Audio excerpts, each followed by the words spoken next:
Hi Faith friends, I'm Jane Matangay, your Facebook share for today.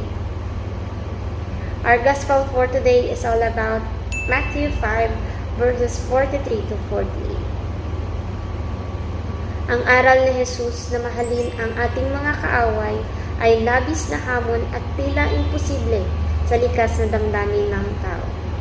Kadalasan, ang ating reaksyon sa mga taong nagmamalupit sa atin o sa mga kaaway natin ay galit o paghihiganti. Ngunit, itinuro ni Jesus na ang tunay na kahulugan ng pag-ibig ay lumalampas sa mga personal na hangganan at damdamin. Ang pagmamahal na ito ay hindi batay sa damdamin kundi sa pagpili na magpakita ng kabutihan sa lahat, kahit pa sa mga taong itinuturing natin na kaaway.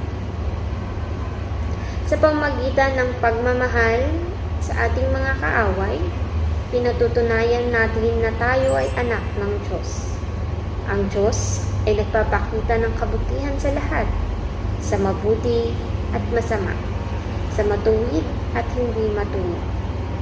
Kaya't bilang mga tagasunod ni Jesus, tinatawagan tayo na maging tulad ng Diyos sa ating mga kilos.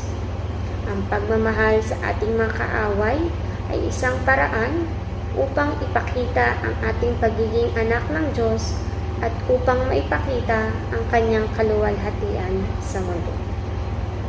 Yun lamang po at maraming salamat.